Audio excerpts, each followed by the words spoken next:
Leaders academy में मैं संजू सिंह आप सभी का स्वागत करता हूं। आज यूपी टेट का जो 2026 का पेपर होने वाला है, उस पेपर को अच्छे से कराने के लिए आज हम लोग जो है प्रीवियस ईयर क्वेश्चन करने जा रहे हैं, जो 2022 में आयोग ने सवाल दिए थे, पूछा था। आज उन क्वेश्चन का एनालिसिस करेंगे कि हमारे पास पेपर 2 में सामाजिक विज्ञान में किस तरीके के सवाल हमसे आयोग पूछता है।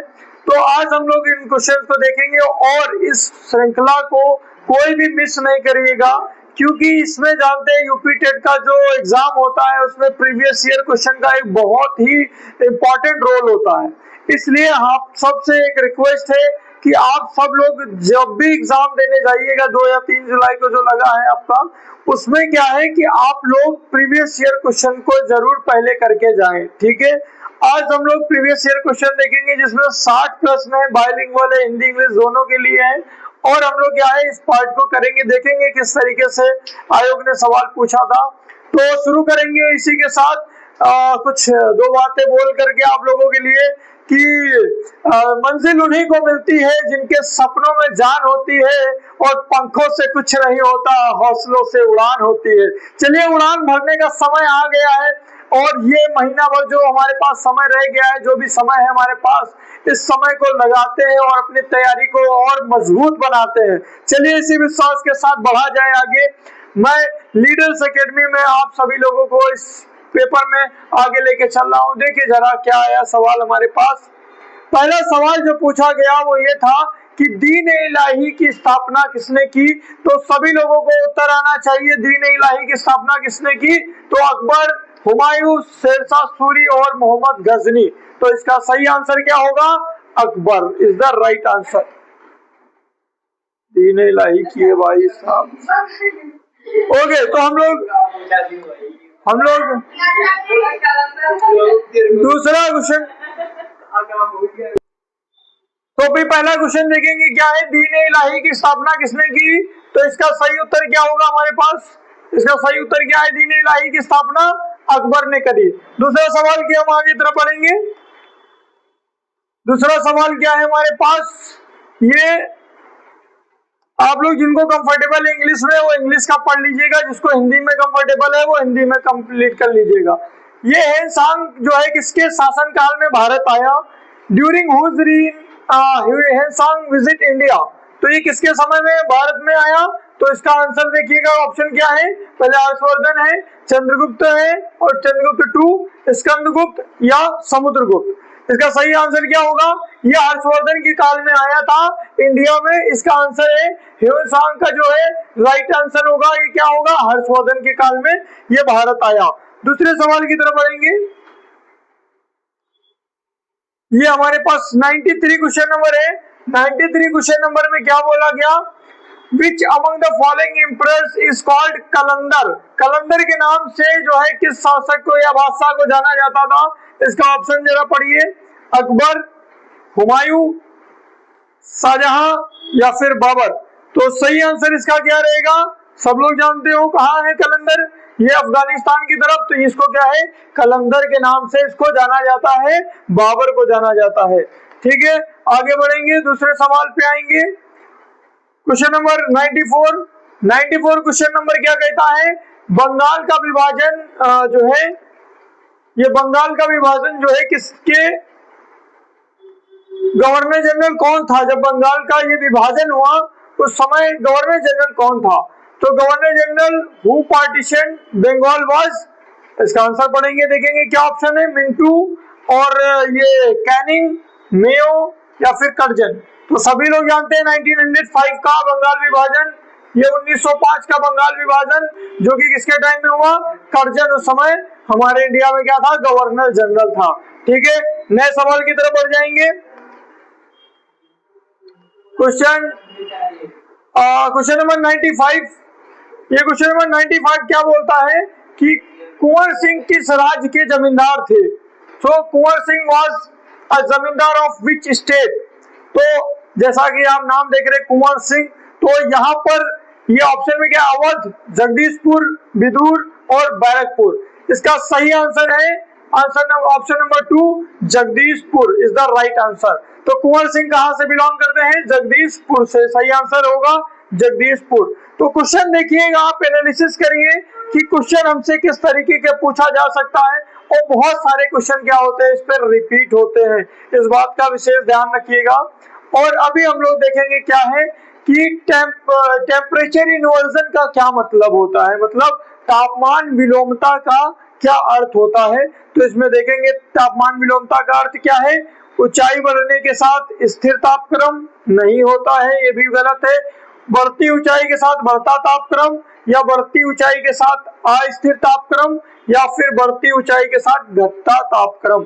तो टेम्परेचर इन्वर्जन इसमें से दूसरा विकल्प सही है, इसमें लिखा है बढ़ती ऊंचाई के साथ बढ़ता तापक्रम।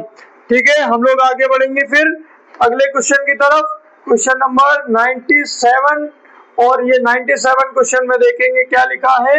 क्वेश्चन में क्या पूछा है, निम्न जलाशयों में से कौन रिहंद परियोजना से संबंधित है।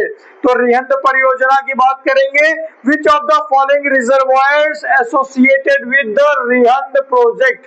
तो रिहंद प्रोजेक्ट में आ गए, और यहाँ पर देखेंगे जवाहर सागर है, या गोविंद वल्लभ पंत सागर है, या गोविंद सागर है, या गांधी सागर है। इनमें से हम लोग सही आंसर देखेंगे कौन सा है, जीबी पंत सागर, गोविंद वल्लभ पंत सागर। ये जो है ये रिहंद प्रोजेक्ट से, ये इसको जोड़ के देखिएगा, गोविंद वल्लभ पंत सागर जो है परियोजना से इससे संबंधित है। सो नेक्स्ट क्वेश्चन की तरफ बढ़ेंगे। नेक्स्ट क्वेश्चन नंबर है हमारे पास 98, और 98वां सवाल पे हम लोग देखेंगे क्या लिखा है।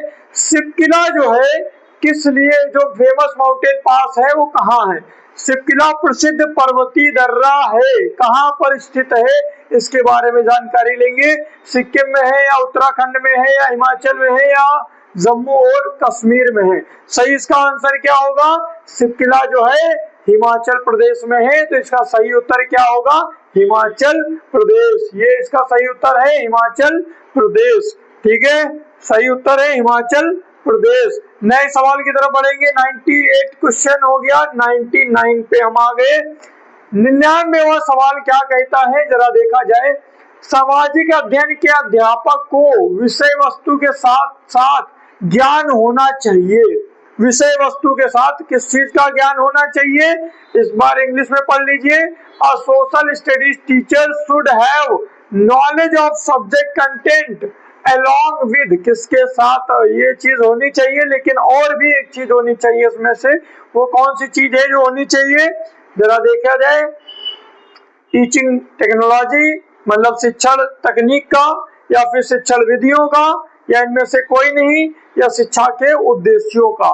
तो इसका सही आंसर क्या होगा, teaching methods will be the right answer. शिक्षण विधियों का ज्ञान होना चाहिए, नॉलेज के साथ साथ शिक्षण विधियों का ज्ञान होना चाहिए। ठीक है, नए प्रश्न नंबर 100 की तरफ बढ़ेंगे। तो हम लोगों ने सवाल नंबर 100 की तरफ आ गए हैं। ये सेंचुरी वाला सवाल देखिए क्या पूछा गया है। भूगोल शिक्षण हेतु सर्वाधिक उपयोगी सहायक सामग्री है। The most useful teaching add for geography teaching is. तो बताइएगा इनमें सबसे ज्यादा आपको क्या जरूरी लगता है जो आपके लिए ज्योग्राफी पढ़ाने को या समझाने को आसान बना सकता है। तो देखेंगे जरा क्या ऑप्शन है, फ्लैश कार्ड्स, मैप, बैरोमीटर, या फिर कैलेंडर। तो इसमें से इसका सही उत्तर है उत्तर नंबर ऑप्शन नंबर 2, जो कि मानचित्र या मैप की आवश्यकता पड़ती है भूगोल को अच्छे तरीके से पढ़ाने या समझाने के लिए। तो नए क्वेश्चन की तरफ बढ़ेंगे। क्वेश्चन नंबर 101, ये क्या कहता है 101 क्वेश्चन नंबर देखेंगे कि अष्टाध्यायी के लेखक थे। The author of Ashtadhyayi is. Ashtadhyayi जो ये पुस्तक है उसके लेखक कौन है, तो देखते हैं इसके ऑप्शन क्या दिया था आयोग ने, सुखदेव, पाणिनि, वाल्मीकि, वेदव्यास। तो इसका सही उत्तर क्या है, सभी को पता है क्या है, पाणिनि, जो कि अष्टाध्यायी का इन्होंने एक किताब लिखी, उसको पाणिनि ने लिखी, और बुक का नाम क्या था, अष्टाध्यायी। तो अभी क्वेश्चन नंबर 102 हमारे सामने है स्लाइड में। क्वेश्चन नंबर 2 में देखते 102 में देखते हैं क्या लिखा है। द्वितीय बौद्ध संगीति का आयोजन किसके राज्यकाल में हुआ था, और मैं एक चीज इसके साथ साथ और पूछूंगा कि बताइएगा द्वितीय जो ये बौद्ध संगीति हुई थी वो किस जगह पर हुई थी, आप लोग ये कमेंट करके बताइएगा। ठीक है, so second Buddhist council was held during whose reign, तो इसका आंसर देखेंगे क्या लगेगा। ऑप्शन पहले देखेंगे शिशुनाग लिखा है, महापद्मानंद है, या कालाशोक है, या उदयभद्र है। तो सही आंसर क्या है, इसका आंसर क्या है, सही आंसर काल अशोक। ठीक है, तो अभी क्या है, सेकंड बुद्धिस्ट काउंसिल किसके टाइम में हुई, काल अशोक के टाइम में हुई। लेकिन एक बात आपको बताता हूं कि आप ये जितनी भी बौद्ध संगीति हुई है 1 से लेकर के 4 तक की, आखिरी तक की, जो कि कनिष्क के टाइम कश्मीर में हुई, ठीक है, इसमें कौन कौन से लोग जो है प्रिसाइड किए हैं, कहां कहां पर आयोजन हुआ है, उन सबको एक बार अच्छे से पढ़ के जाइएगा। सवाल आने वाले टाइम में इस बार आ सकता है, पूछा जा सकता है, चांसेस है, क्योंकि आयोग यहाँ से सवाल बना रहा है, तो ये इंपॉर्टेंट थीम है। क्योंकि यहाँ से सवाल मैं जहाँ देख रहा हूँ यूपीएससी का भी अगर हो तो जैन या फिर बुद्धिज्म से, फिलॉसफी से क्वेश्चन जरूर एक उठ रहा है, तो इसलिए यह एक इम्पॉर्टेंट सवाल होगा आप सबके लिए, जरूर विशेषकर ध्यान में रख करके जाइएगा।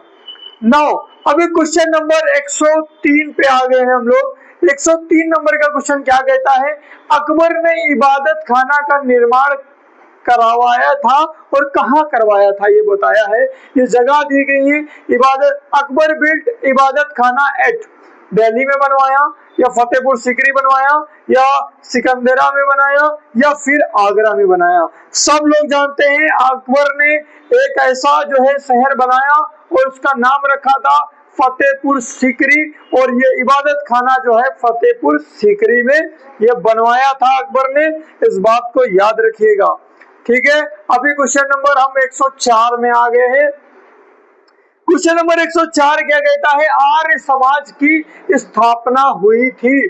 Arya Samaj was founded in which year, आपको ईयर बताना है, या 1875 में हुई या फिर 1870 में या 1880 में या फिर 1865 में।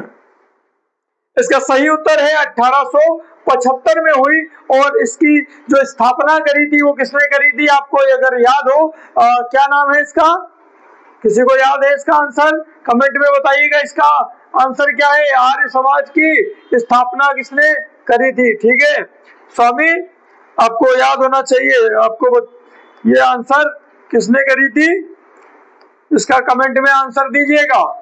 स्वामी दयानंद सरस्वती ने करी थी, ठीक है, याद रखिएगा। अभी क्वेश्चन नंबर 105 पे हम आ गए हैं। 105 में क्या है, निम्न में से कौन काकोरी कांड से संबंधित नहीं है।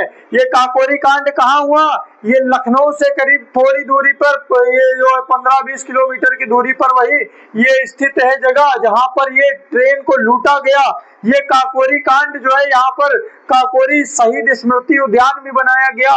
ये जगह के बारे में देखेंगे हम लोग क्या है कि यहाँ पर 3 फोटो बनी हुई, 3 लोगों की बनी हुई स्टेचूज। लेकिन अब हम लोग बात करेंगे कि ये जो कॉन्स्पिरेसी हुई थी काकोरी वाली, उसमें कौन व्यक्ति शामिल नहीं था, ये बात याद रखिएगा। तो कौन व्यक्ति शामिल नहीं था, अशफाक उल्लाह खान, राजेंद्र लाहिड़ी, सूर्यसेन या राम प्रसाद बिस्मिल। इसका सही उत्तर क्या होगा, सूर्यसेन इसका आंसर है। सूर्यसेन जो है चित्तगोंग आर्मरी रेड जो हुई थी ये उससे संबंधित है। लेकिन ये तीनों नाम जो आप देख रहे हैं, ये तीनों नाम किसमें आए हैं, ये तीनों नाम किसमें आए हैं, ये तीनों नाम किसमें थे, ये तीनों नाम आपके ये काकोरी, ये भी काकोरी में, ये भी काकोरी में था, ये वाला नाम भी काकोरी में शामिल है, ये भी काकोरी कांड में शामिल थे, और ये भी क्या है काकोरी कांड में शामिल थे। बस ये व्यक्ति जो थे सूर्यसेन जी, ये थोड़ा जो है हमारे इसमें काकोरी कॉन्स्पिरेसी का हिस्सा नहीं थे, याद रखिएगा। ठीक है, आगे सवाल बढ़ेंगे, क्वेश्चन नंबर 106 करेंगे। ठीक है, क्वेश्चन नंबर 106, हौसला बना के रखिएगा, ठीक है, और लो जला के रखिएगा, ठीक है, मसाले जलती रहनी चाहिए। देखिए सवाल नंबर 106, और ये संविधान का सवाल है। चला देखते हैं, आजकल सवाल तो संविधान पे उठ रहे हैं, संवैधानिक शक्तियां सब दुरुपयोग करी जा रही है, बहुत सारी ऐसी चीजें हो रही है, तो आपको एक बार संविधान जानने का जरूरत है। देखिए क्या बोलता है भारतीय संविधान, होता है भारतीय संविधान का कौन सा भाग आपके मौलिक अधिकार से संबंधित है? कौन है ऐसे मौलिक अधिकार इसकी बात करता है? कौन सा पार्ट करता है? जरा देखिए, भाग 3 करता है या भाग 2 करता है या भाग 4 या भाग 1? तो आपको पता होना चाहिए ये आपका कौन सा भाग है, भाग 3 में है। भाग 3 में आपके मौलिक अधिकारों का जिक्र है। भाग जो 3 है वो आर्टिकल 12 से लेकर के कहां तक है? आर्टिकल 12 से लेकर के आर्टिकल नंबर 35 तक की है। ये आपके मौलिक अधिकार है, याद रखिएगा, इस चीज को भूलिएगा नहीं, क्योंकि यही है आर्टिकल नंबर 21 उसमें लिखा। आर्टिकल 21 क्या कहता है? आपको जीने का अधिकार देता है, ठीक है, याद रखिएगा। और इसी में आर्टिकल नंबर 21A है, ये जो बाद में आया, ये किसके लिए आया? ये एजुकेशन के लिए आया, education, free and compulsory education के लिए आया। याद रखिएगा, ये बातें आपके मौलिक अधिकार से जुड़ी है, पूछा जा सकता है पेपर में, क्योंकि सवाल यहाँ पर मौलिक अधिकार से आया है। तो इसलिए संविधान के कुछ महत्वपूर्ण भाग हैं, जैसे आपको पार्ट्स याद कर लेना है, भाग याद कर लेना है, टोटल भाग में क्या क्या किस भाग में लिखा गया है। और शुरुआत के कुछ भाग तो बहुत ही जरूरी है, जैसे संविधान का संशोधन है तो किस भाग में है, इलेक्शन कमिश्नर है तो फिर किस विभाग में होता है, या प्रेसिडेंट या गवर्नर है या स्टेट है, ऐसी चीजें आप याद रखिए। मौलिक कर्तव्य है, राज्य के नीति निर्देशक तत्व हैं और फंडामेंटल ड्यूटीज हैं आपके, ठीक है, ये सारी बातें आप जरूर याद रखिए। या संविधान के कुछ संशोधन जो हुए, कुछ बहुत ऐसे इंपॉर्टेंट संविधान के संशोधन हैं, वो आप याद रखिए जरूर। जैसे पंचायती राज वाला होता है, जैसे केशवानंद भारती केस होता है 1973 का, ठीक है। तो ये जैसे ये 42वां संविधान संशोधन, ये 44वां संविधान संशोधन, कुछ ऐसे ये संशोधन है जो कि बहुत महत्वपूर्ण है पेपर के लिए। तो इनको जरूर से जरूर तैयार करके जाइएगा, ठीक है। अभी हम लोग तैयारी करवाएंगे, मिलकर के पूरी तैयारी करेंगे, इसको पूरा खत्म करेंगे जड़ से। अभी क्या करने वाले हैं, क्वेश्चन नंबर हम नया देखते हैं। क्वेश्चन नंबर 107 पे आ गए हैं। देखिए, जैसे ही मैंने अभी बोला, देखिए क्वेश्चन नंबर 107 में देखिए क्या आ गया, पंचायती राज को सुदृढ़ करने। देखिए बात वही पे थी, मैं बोल रहा था कॉन्स्टिट्यूशनल अमेंडमेंट जो है, और ये आयोग के दिमाग में है, जहन में, और सवाल देखिए यहाँ पर आ गया है कि पंचायती राज को स्ट्रेंथन करने के लिए कौन सा कॉन्स्टिट्यूशनल अमेंडमेंट एक्ट आया था। तो आपको इस बात का बहुत अच्छे से ध्यान रखना है, ये कौन सा अमेंडमेंट था? 73वां अमेंडमेंट था, 73वां संविधान संशोधन था, जो कि किस साल में आया था? इसका कमेंट करके बताइएगा इसका आंसर क्या था, इसका आंसर। और ये जो है ना, ये सारे ये जो ऑप्शन में लिखे हैं ना, ये सारे इंपॉर्टेंट है, इनको आपको एक बार पढ़ के जरूर ही जाना है, तैयार करके जाना है, ठीक है। वेरी गुड, आगे बढ़ेंगे। Question number 108।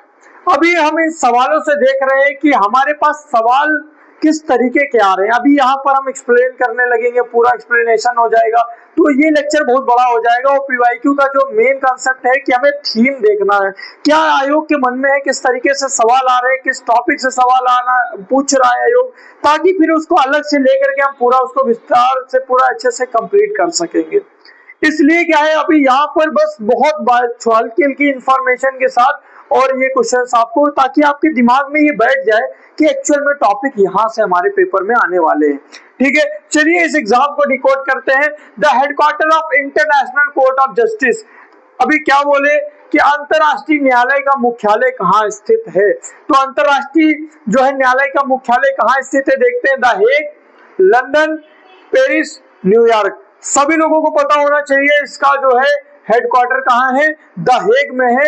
द हेग ये जगह कहाँ पर है, ये जगह नेदरलैंड्स में पाई जाती है, ये जगह नेदरलैंड में है, याद रखिएगा, नेदरलैंड्स में ये जगह है, वहां पर ये जो है हमारा ये इंटरनेशनल कोर्ट ऑफ जस्टिस है, द हेग में। क्वेश्चन नंबर 109 पे आ गए हैं हम। क्वेश्चन नंबर 109 क्या कहता है, इसको देखा जाए तो अभी क्या हुआ, एक इंस्टीट्यूशन से सवाल आया, एक अमेंडमेंट से सवाल आया। अभी देखा हम लोगों ने क्वेश्चन किस तरीके से आया, अभी एक जो पार्ट से आया था कॉन्स्टिट्यूशन के। अभी क्वेश्चन समझिए कहां कहां से आ रहा है। अभी लिखा है population control and family planning is included in which list, किस लिस्ट का हिस्सा है ये जनसंख्या नियंत्रण एवं परिवार नियोजन विषय जो है किस सूची में शामिल किया गया है। तो तो आपको बता दूं कि 3 सूचियां हैं हमारे पास, और 3 सूची में देखिए हमारे पास कौन सा हिस्सा है, जो ये स्टेट है, यूनियन लिस्ट है, कंकरेंट लिस्ट है, और रेसिड्यूरी जो बचे हुए सब्जेक्ट हैं वो उसमें डाल दिए गए। तो अभी हमारे पास इसका आंसर क्या है, देखिए पॉपुलेशन कंट्रोल है, स्टेट में भी कंट्रोल करने की जरूरत है, और एक सेंट्रल गवर्नमेंट की भी एक जिम्मेदारी है यूनियन गवर्नमेंट की कि उसको भी कंट्रोल किया जाए। इसलिए ये छूट जो है ये ऐसे विषय हैं जिनमें दोनों लोगों को ही अधिकार है नियम या कानून बनाने की, इसलिए क्या है ये कंकरेंट लिस्ट का हिस्सा है, याद रखिएगा, ठीक है, कंकरेंट लिस्ट का हिस्सा है ये पॉपुलेशन कंट्रोल नियंत्रण वाला। क्वेश्चन नंबर 110 पे आ चुके हैं हम लोग। क्वेश्चन नंबर 110 में क्या कहता है, which directive principle is related to foreign policy. देखिए बता रहा था राज्य के नीति निर्देशक तत्व, और यहाँ पर देखिए राज्य के निर्देशक के सिद्धांत के विषय में पूछ दिया है। आर्टिकल कौन सा जो है ये फॉरेन पॉलिसी से रिलेट करता है और डायरेक्टिव प्रिंसिपल्स में दिया गया है, तो आर्टिकल 50 है, 49 है, 51 है, 48 है। तो इसका सही आंसर क्या है, आर्टिकल नंबर 51, जो कि थर्ड ऑप्शन है, आर्टिकल नंबर 51। ठीक है, अभी नेक्स्ट क्वेश्चन देखेंगे, क्वेश्चन नंबर 111 क्वेश्चन देखेंगे। अब क्वेश्चन नंबर 111 में क्या कहता है कि क्वेश्चन नंबर 111 में हमारे पास बोला जा रहा है भिलाई इस्पात कारखाना स्थित है। भिलाई जो है स्टील प्लांट कहाँ स्थित है, ये मध्य प्रदेश में है, या झारखंड में है, या उड़ीसा में है, या फिर छत्तीसगढ़ में है।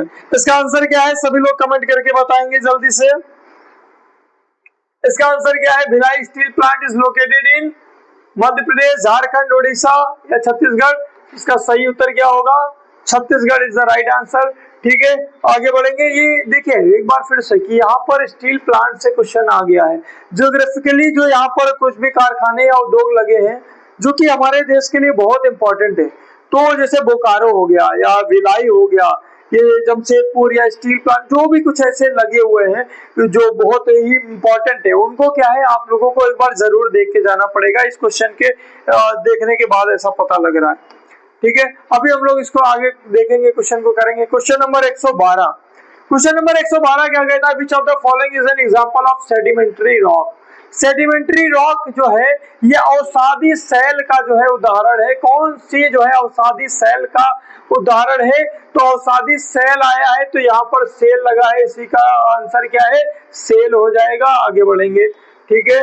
Question number 113, question number 113 113, question number 113 में कहेंगे पुच्छल तारे की पूंछ की दिशा सदैव होती है। The tail of comet always points, जो कॉमेट होते हैं उनका जो टेल है वो ऑलवेज किधर पॉइंटेड होते हैं। ठीक है, तो अभी देखेंगे इसका आंसर क्या है, नॉर्थ ईस्ट लिखा है, away from the sun, south east या टुवर्ड्स द सन। सो ये पुच्छल तारा जो होता है इसका जो डायरेक्शन होता है वो क्या होता है, अवे फ्रॉम द सन होता है, इस बात को याद रखिएगा। ठीक है, क्वेश्चन नंबर 114 114, ठीक है, क्वेश्चन नंबर 114 में देखेंगे निम्नलिखित में से कौन फ्रांस से संबंधित है। Which of the following is related to France. So France से संबंधित कौन है, क्वेश्चन नंबर 114, इसका आंसर बताएंगे जल्दी से। सो इसका आंसर है ऑप्शन नंबर 2 नतीलाम्बा वैली। ठीक है, फ्रांस से संबंधित, याद रखिएगा ये क्वेश्चन थोड़ा सा अच्छा पूछा इन्होंने, थोड़ा सा कठिन सवाल था। इस क्वेश्चन को थोड़ा सा ये ट्रिकी क्वेश्चन दिया इन्होंने, थोड़ा सा क्वेश्चन फ्रांस के विषय में पूछा, और ये नतीलाम्बा वैली जो है ये फ्रांस से संबंधित है।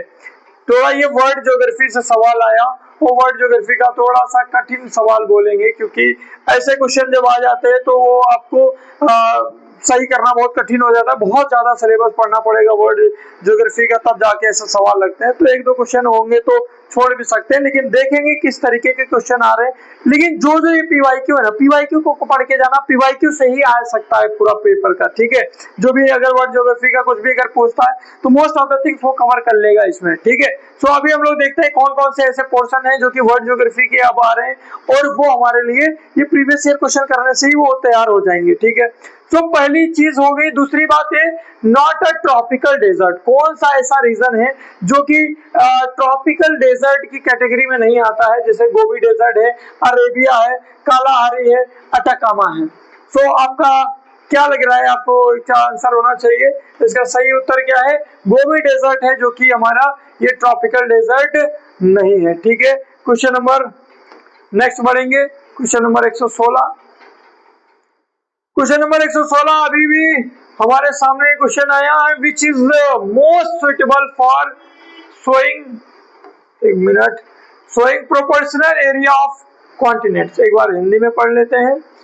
समभू महाद्वीपों के अनुपातिक क्षेत्र एवं आकार को दर्शाने में सर्वाधिक उपयुक्त है। कौन सा जो है ये अच्छा माना जाएगा, जो है समूह ये महाद्वीपों के अनुपातिक क्षेत्र और आकार को दर्शाने के लिए आकार को भी बोला गया है। तो फिजिकल मैप अच्छा होगा, ग्लोब अच्छा होगा, या फिजिकल मैप, या नन ऑफ दीज, या पॉलिटिकल मैप। तो पहला ऑप्शन देख रहे हैं नन ऑफ दीज, तो ये आंसर तो तुरंत ही काट दीजिए, मतलब ही नहीं होगा अगर नन ऑफ दीज लिखा है इसमें से। ठीक है, तो इसका सही आंसर क्या होगा? इसका सही आंसर है ग्लोब, जो कि पूरा एक्चुअल रिप्रेजेंटेशन देता है अर्थ का। ठीक है, क्वेश्चन नंबर 117 की तरफ हम बढ़ेंगे।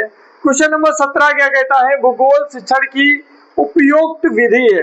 An appropriate method of teaching geography को टीचिंग करने का सबसे अच्छा मेथड इसमें से क्या होगा? स्टोरी मेथड है, या फिर उसको डिस्कशन मेथड है, या फिर नन, या फिर एक्सकर्जन मेथड है, मतलब भ्रमण विधि। तो क्या इसका आंसर सही उत्तर है? इसका सही उत्तर है कि डिस्कशन करके पढ़ाया जाए, ये सबसे अच्छी विधि है जो कि ज्योग्राफी पढ़ाने के काम आती है। ठीक है, क्वेश्चन नंबर 118। क्वेश्चन नंबर 118 पे देखेंगे हम लोग क्या है। The universal language of maps can be understood through, एक बार हिंदी में पढ़ लेंगे। मानचित्र को समझने की सर्वव्यापी भाषा को समझा जा सकता है। मानचित्र को समझने की सर्वव्यापी भाषा को समझा जा सकता है। किस फॉर्म में समझा जा सकता है, जरा इसको देखिएगा। अल्फाबेट्स में, या फिर रूढ़ चिन्हों से, या फिर थीमेटिक मैप से, या फिर रेखा चित्रों से। तो इसका सही उत्तर होगा ये रूढ़ चिन्हों से, कन्वेंशनल सिंबल से इसको अच्छे से समझा जा सकता है। क्वेश्चन नंबर 119 क्वेश्चन नंबर 119 पे आएंगे और देखेंगे ये क्या कहता है क्वेश्चन, कि यू आकार की घाटी का निर्माण होता है। ये जो यू शेप्ड वैलीज का फॉर्मेशन होता है, किससे फॉर्म होती हैं? ये विंड से फॉर्म होती हैं, या रिवर से फॉर्म होती हैं, या फिर ये सी वेव से फॉर्म होती हैं, या फिर ग्लेशियर से? तो इसका सही उत्तर क्या है? ये ग्लेशियर से फॉर्म होती हैं ये यू शेप्ड वैलीज। ठीक है, सही उत्तर है यू शेप्ड वैलीज का ग्लेशियर। क्वेश्चन नंबर 120 की तरफ बढ़ेंगे। क्वेश्चन नंबर 120 कहता है the capital of Australia is. Australia की कैपिटल क्या है? मतलब आपको कंट्रीज और उसकी कैपिटल को भी ध्यान में रखना होगा इस क्वेश्चन के अकॉर्डिंग जो आयोग पूछ रहा है। तो इसका आंसर क्या हो सकता है? ऑप्शन देखेंगे, मेलबोर्न, कैनबेरा, नन, या फिर सिडनी। सही आंसर है ऑस्ट्रेलिया की जो कैपिटल है वो है, ऑस्ट्रेलिया की कैपिटल कैनबेरा। ठीक है, कैनबेरा को याद रखिएगा इस क्वेश्चन को। Now question number 121 121 question number को देखेंगे। Who is the author of Rajput painting? Rajput painting के लेखक कौन है? तो राजपूत पेंटिंग के लेखक कौन है? जल्दी से बताइए, राजपूत पेंटिंग के लेखक कौन है? ठीक है, आंसर दे, ऑप्शन देखते हैं। WG आर्चर, या फिर रे कृष्णदास, इनमें से कोई नहीं, या आनंद के कुमारस्वामी। सो इसका सही आंसर क्या है? Anand K Coomaraswamy is the right answer. ठीक है, सब लोग ध्यान देखिएगा, Anand K Coomaraswamy. Okay, now question number 122। Question number 122 देखेंगे, folk art is related to. ये जो फोल्क आर्ट है ये किससे संबंधित है? तो फोल्क आर्ट किससे संबंधित है, जल्दी बताएंगे। मॉडर्न आर्ट है, या फिर पेंटिंग है, या फिर प्री हिस्टोरिक आर्ट है, या फिर क्षेत्रीय कला से, या फिर रीजनल आर्ट से? तो फोल्क अगर बोलता है, लोक बोलता है, लोक कला, तो लोक कला क्या होता है? ये क्षेत्रीय कला से संबंधित होता है। इसका आंसर क्या है? क्षेत्रीय कला। सही आंसर है क्षेत्रीय कला, याद रखिएगा। क्वेश्चन नंबर 122 के बाद 123 पे आएंगे। 123 क्वेश्चन क्या कहता है, जरा ध्यान देंगे। Geometric design means, geometry design कहते हैं, किसे ज्योमेट्रिक डिजाइन कहते हैं? वर्क्स में बनी डिजाइन को, या फिर ज्यामितीय आकारों से बनी आकृति को, या इनमें से कोई नहीं, या ज्यामितीय आकाशों को या ज्योमेट्रिकल स्पेसेस को बोलेंगे। तो इसका सही आंसर क्या है? ज्योमेट्रीय आकारों से बनी आकृति, the shapes made of this geometrical figures. ठीक है, क्वेश्चन नंबर आगे बढ़ेंगे। क्वेश्चन नंबर 124 पे आ जाएंगे। क्वेश्चन नंबर 124 क्या कहता है, जरा ध्यान दीजिएगा। क्वेश्चन नंबर 124 कहता है apple is related to which state, कौन सा जो है एप्पल का संबंध किस राज्य से है? तो एप्पल का संबंध किस राज्य से है? इसका उत्तर क्या है? उत्तराखंड से है। एप्पल का संबंध किससे है? उत्तराखंड से है, याद रखिएगा। क्वेश्चन नंबर 125 कि how many shrutis are recognised in Hindustani music, तो हिंदुस्तानी म्यूजिक में कितनी श्रुतिज हैं जो कि मेंशन करी गई हैं? इसका सही उत्तर क्या होगा? इसका सही उत्तर क्या होगा? ऑप्शन नंबर 4, जो कि कितनी है? 22 है, याद रखिएगा। 125 वाले क्वेश्चन का आंसर क्या है? 22 है, जो कि श्रुतियां हमारे इसमें मेंशन है। क्वेश्चन नंबर 126 खेल दिवस कब मनाया जाता है? तो खेल दिवस के बारे में देखिए क्या है, फिर से एक बार क्वेश्चन आ गया है कि खेल दिवस के बारे में पूछ रहा है। तो अभी एक बात ये समझ में आ रही है कि हमारे पास क्वेश्चन जो है वो दिवस पे भी पूछ रहा है, वो इंटरनेशनल ऑर्गेनाइजेशन पे भी पूछा है, वो मानचित्र के सवाल या ग्लोब के सवाल, ऐसी चीजों को लेकर के वो सवाल पूछ रहे हैं। यूपी टेट के आयोग से सवाल ऐसा पूछ रहा है। अभी हमारे पास सवाल आया है नेशनल स्पोर्ट्स डे कब है? ऐसे ही आपसे नेशनल योगा डे हो सकता है, पूछ सकता है, या ये इन्वायरमेंट डे पूछ सकता है। जो मेन इंपॉर्टेंट जो कंसर्न वाले टॉपिक हैं उनको अच्छे से तैयार करके जाना होगा। ये देश से भी सवाल आ रहा है।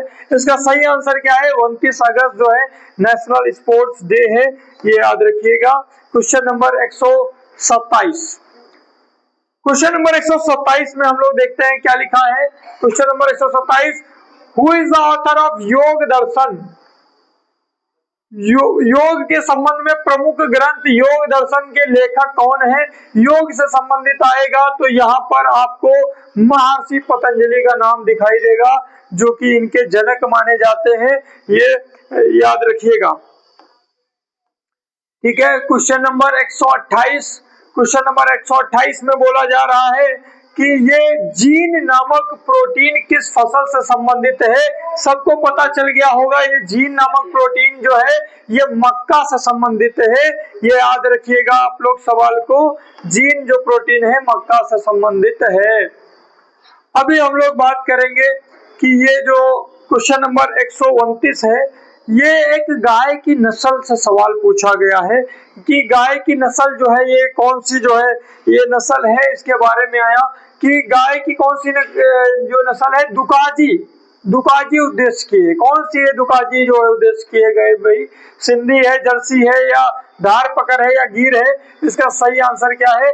गिर जो है गाय है, जो कि दुकाजी नस्ल की है। इसको याद रखेंगे आप लोग क्वेश्चन को। क्वेश्चन नंबर 130 क्या कह रहा है? क्वेश्चन नंबर 130 देखेंगे, India has been divided into how many agro climatic zones? कितने एग्रीकल्चरल क्लाइमेटिक जोन्स हैं जो हमारे इंडिया डिवाइडेड है? इसका सही आंसर है 15 क्लाइमेटिक जोन्स में हमारा जो है इंडिया डिवाइडेड है, याद रखेंगे इसको। क्वेश्चन नंबर 131, क्वेश्चन नंबर 131 क्या कहता है?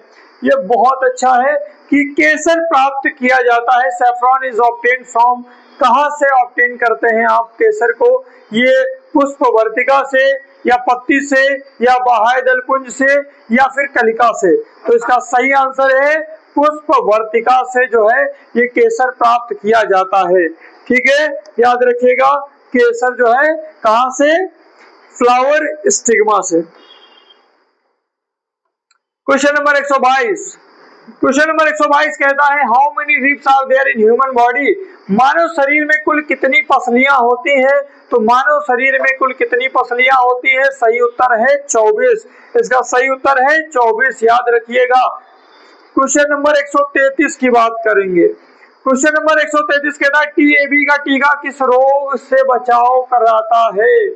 ठीक है, करता है। तो यहाँ TAB vaccine protects against which disease, तो कौन सी भैया बीमारी से बचाता है टीएबी का? तो टाइफाइड है, मियादी बुखार है, या फिर डिप्थीरिया है, या वुफिंग कफ है, या फिर ट्यूबरक्लोसिस है। सही आंसर बताएंगे इसका क्या है? सही आंसर क्या है इसका? मियादी बुखार, जो कि टाइफाइड जो है इसका सही उत्तर है। ध्यान दीजिएगा। क्वेश्चन नंबर 134 पे चले आएंगे। क्वेश्चन नंबर 134 क्या कहता है, जरा देखा जाए। ये देखिए, फिर से आया। मैं बोल रहा था आपको, कहीं ना कहीं योग दिवस पे या फिर वो पर्यावरण से रिलेटेड कोई भी दिवस दे देगा। अभी हम लोगों ने देखा नेशनल जो है स्पोर्ट्स डे पे क्वेश्चन आया। अभी दूसरा क्वेश्चन देखिए, international yoga day observe on which day. देखिए इस बार क्या आ गया, इंटरनेशनल योगा डे पर सवाल देखिए इन्होंने दे दिया। किस तरीके से आयोग की माइंडसेट को जानना बहुत जरूरी है। अगर उसके माइंडसेट को नहीं जानेंगे ना तो क्वेश्चन में प्रिडिक्ट नहीं कर पाएंगे कि एक्चुअल में क्वेश्चन आने क्या जा रहा है। इस तरीके से प्रीवियस ईयर देख करके हमें ये समझ जाना है कि एक्चुअल में सवाल आयोग कहां से बना रहा है, कैसा बना रहा है, किस थीम पे बना रहा है। अगर वो थीम समझ में आ गई तो ये पक्का हो जाएगा कि सवाल वहीं से आएगा। ठीक है, तो इसका सही आंसर क्या है? International yoga day. सब लोग जानते हैं कि भैया 21 जून को हम लोग क्या करते हैं, इंटरनेशनल योगा डे मनाते हैं। क्वेश्चन नंबर 135 पे आ गए हम लोग। क्वेश्चन नंबर 135 कहता है किन वस्त्रों में गोंद के कलफ का उपयोग होता है? Lap starch is used in which type of fabric. तो भैया किस ये क्लोथ में इस्तेमाल होता है, किस फैब्रिक में? तो इसका सही उत्तर क्या होगा? रेशमी वस्त्र में, जो कि सिल्क में इस्तेमाल किया जाता है। ठीक है, नया क्वेश्चन हम लोग 136 नंबर पे चले गए। 136 नंबर का क्वेश्चन क्या है? How many total notes are there in Hindustani music, या हिंदुस्तानी संगीत में शुद्ध और विकृत कुल मिलाकर कितने स्वर होते हैं? तो इसके शुद्ध बोला गया है, शुद्ध और विकृत कुल मिलाकर बोला गया है, तो कुल मिलाकर टोटल 12 स्वर होते हैं। इस विषय में भी याद रखिएगा। क्वेश्चन नंबर 137 क्वेश्चन क्या कहता है? चार ताल का प्रयोग किस गायकी के साथ किया जाता है? सो चार ताल is used with which style of singing? तो इसका ऑप्शन पढ़ेंगे ध्रुपद, या तारना, या फिर ख्याल, या फिर धामर। तो इसका सही उत्तर की बताएंगे कौन सा सही उत्तर होगा? तो इसका सही उत्तर क्या है इसमें? तो सही उत्तर है इसका ध्रुपद। तो ये चार ताल का प्रयोग जो है किस गायकी के साथ किया जाता है? ध्रुपद गायकी के साथ किया जाता है। सवाल पूछा गया है, अच्छा सवाल पूछा इन्होंने। ठीक है, क्वेश्चन नंबर 138 निम्न में से कौन तबला वादक नहीं है? तो तबला में जो तबला वादक नहीं है उसका नाम बताना है। Not a tabla player, Ramdas Sharma, या फिर जाकिर हुसैन, या फिर अहमद जान थिरकवा, या फिर पंडित किशन महाराज। सही उत्तर बताइएगा कौन सा आपको लग रहा है। उसके बाद हम लोग इसको करेंगे। तबला प्लेयर कौन? नॉट अ तबला प्लेयर, तो इसका तबला प्लेयर कौन नहीं है? रामदास शर्मा। सिर्फ ऐसे व्यक्ति हैं जो तबला से संबंधित नहीं है, और बाकी सारे क्या है? सब तबला से संबंधित हैं। ठीक है, क्वेश्चन नंबर 139 की तरफ बढ़ेंगे। अभी क्वेश्चन नंबर 139 कहता है प्रथम राष्ट्रीय खेल कहाँ आयोजित हुए? पहले राष्ट्रीय खेल के बारे में बोला। First national games of India held in which city? Kolkata, Mumbai, Chennai या दिल्ली? तो पहला कहाँ हुआ था खेल? नहीं, राष्ट्रीय खेल जो हुए थे ये नहीं, दिल्ली में हुए थे, आयोजन इनका हुआ था, याद रखिएगा। Question number 146। अभी क्वेश्चन को समझिए क्या थीम क्या आ रही है। ठीक है, थीम इंपॉर्टेंट है, कहां से कैसे थीम से क्वेश्चन आ रहे हैं, उसी हिसाब से हम लोग अपनी तैयारी को स्ट्रक्चर्ड प्लान करेंगे। ठीक है, नाउ आज भारत को गीता नहीं बल्कि फुटबॉल के मैदान की आवश्यकता है, यह विचार ने किसने प्रस्तुत किया था? ये प्लेटो ने, या स्वामी विवेकानंद जी ने, या रूसो ने, या राधा कृष्णन ने? तो यह विचार किसका था? याद रखिएगा स्वामी विवेकानंद का एक बहुत ही फेमस डायलॉग है, इस बात को याद रखिएगा। किसने कहा था? स्वामी विवेकानंद जी ने इस बात को कहा था। अभी क्वेश्चन नंबर 141 क्वेश्चन नंबर, सामुदायिक विकास कार्यक्रम कब शुरू किया गया? So when was the community development programme started? 1957, 1955, 1960 या 1952? तो इसका सही उत्तर क्या है? सही विकल्प 1952 में हुआ था, ये कम्युनिटी डेवलपमेंट प्लान लाया गया था। ठीक है, फर्स्ट 5 ईयर प्लान याद है 1951 में जब आया, वही उसी में ये कम्युनिटी डेवलपमेंट प्लान भी आया।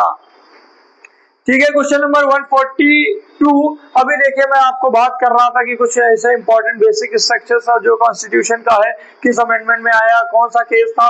देखिए, बहुत इंपॉर्टेंट क्वेश्चन है, बेसिक स्ट्रक्चर डॉक्ट्राइन जो है कॉन्स्टिट्यूशन का किस केस में आया? भारत में उच्चतम न्यायालय में संविधान के बुनियादी ढांचे का जो है सिद्धांत दिया गया। कौन सा केस था? गोलकनाथ केस था, या सज्जन सिंह केस था, या केशवानंद भारती था, या शंकरी प्रसाद था? तो इसका सही उत्तर क्या है? केशवानंद भारती मामले में ये आया था। और इसको ये जो है मिनी कॉन्स्टिट्यूशन का भी ये जो ऐसा केस था जहां पर बहुत सारे चेंजेस हुए, उसमें हम लोग देखते हैं कि 42वां संविधान संशोधन उसके बाद निकलता है, जिसको मिनी संविधान भी बोला जाता है, याद रखिएगा। तो ये केशवानंद भारती केस में जो है ये बेसिक स्ट्रक्चर डॉक्ट्राइन की बात कही गई, बुनियादी ढांचे का सिद्धांत इसी में आया था। क्वेश्चन नंबर 143 पे आ गए हैं हम लोग, बस थोड़ा सा और बचा है, अभी जुड़े रहिएगा, हिम्मत नहीं हारेंगे, हौसला नहीं गंवाना है, जब तक कि इसको पूरा का पूरा नहीं करना है तब तक छोड़ेंगे नहीं। ठीक है, क्वेश्चन नंबर 143, भारतीय संविधान के किस अनुच्छेद के अंतर्गत राज्यपाल एक विधेयक को राष्ट्रपति की स्वीकृति के लिए सुरक्षित रखने की शक्ति रखता है? भैया देखो जरा, अंडर विच आर्टिकल पूछ लिया है? Governor reserve a bill for president's consideration. तो ये कौन सा होता है? आर्टिकल नंबर 200 के तहत होता है, इसको याद रखिएगा। ठीक है, तो मेरी बात यह है कि गवर्नर का भी जो है आर्टिकल, जो गवर्नर से रिलेटेड है या प्रेसिडेंट से रिलेटेड है, जो ऐसे संबंधित पोस्टें हैं संवैधानिक हैं, उनको जरूर आप लोग अच्छे से करके जाइएगा, क्योंकि सवाल ऐसे पूछ रहा है आयोग। ठीक है, the vice president of India is elected by N electoral college consisting of, देखिए वाइस प्रेसिडेंट पे आया कि वाइस प्रेसिडेंट को कौन चुनता है, इस विषय में सवाल आया कि उसमें निर्वाचक मंडल द्वारा किया जाता है, जिसके सदस्य कौन होते हैं? संसद के दोनों सदनों के निर्वाचित सदस्य होते हैं, या संसद के दोनों सदनों के सभी सदस्य होते हैं, या राज्यसभा के निर्वाचित सदस्य, या राज्यसभा के सभी सदस्य? तो इसका सही उत्तर क्या है? संसद के सदनों के सभी सदस्य जो है इसके वोटिंग में भाग लेते हैं। ठीक है, सही उत्तर है 145 क्वेश्चन।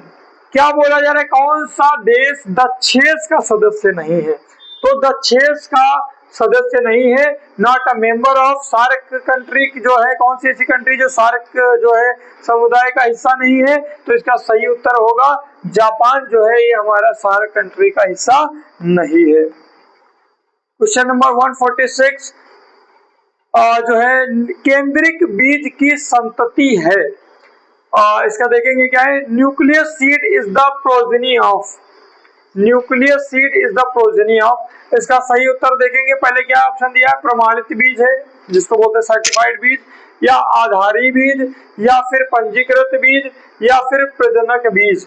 इसका सही उत्तर क्या होगा? क्वेश्चन नंबर 146 का सही उत्तर क्या है, जल्दी बताएंगे।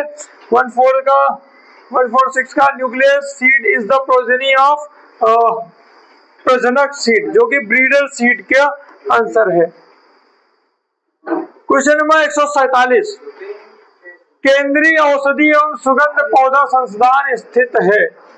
देखिएगा जरा, केंद्रीय औषधि एवं सुगंध पौधा संस्थान स्थित है, कहां पर स्थित है? भोपाल में है, नई दिल्ली में है, लखनऊ में है, या फिर हैदराबाद में है? तो इसका सही उत्तर क्या होगा? इसका सही उत्तर होगा लखनऊ में स्थित है, central institute of medicinal and aromatic plants. Okay, very good, आगे बढ़ेंगे। क्वेश्चन अभी हम लोग लगभग खत्म की ओर 148 सवाल पे पहुंच गए। 148 में क्या है जरा देखेंगे कि the most suitable fruit for making marmalade is, marmalade बनाने के लिए सर्वाधिक उपयुक्त फल कौन सा होता है? माल्टा, जामुन, बेल या फिर बनाना। सबसे उपयुक्त कौन सा होता है? बेल होता है। सही उत्तर क्या है?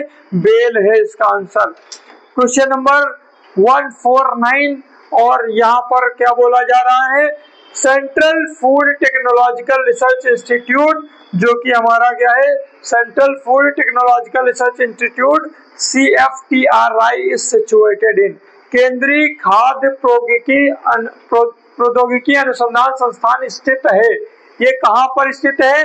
कर्नाटक में है या महाराष्ट्र में है या नन है या नई दिल्ली में है? इसका सही उत्तर क्या है? कर्नाटक में है। इसका सही उत्तर क्या है? कर्नाटक में है। याद रखिएगा कर्नाटक में है central food technological research institute. Question number 150 जो कि हमारा लास्ट क्वेश्चन है आज का, इस क्वेश्चन को देखेंगे। क्या है? Which preservative is used in making jelly? Jelly बनाने के लिए किस परिरक्षक का प्रयोग होता है? तो सल्फाइड का होता है या पेक्टिन का होता है, सल्फर डाइऑक्साइड या फिर शर्करा? तो इसका सही उत्तर क्या है? जेली बनाने के लिए शुगर का इस्तेमाल होता है। याद रखिएगा आप लोग, ध्यान दीजिएगा, शुगर का इस्तेमाल होता है।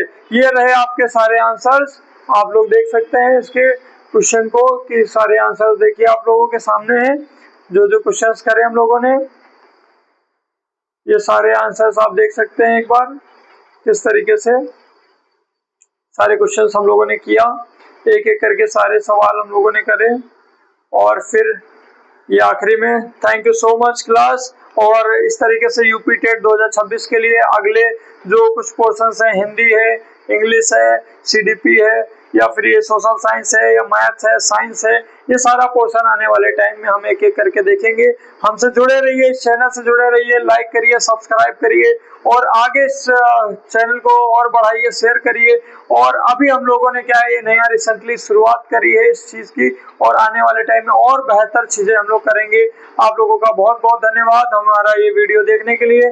आप सबका तहे दिल से शुक्रिया, धन्यवाद।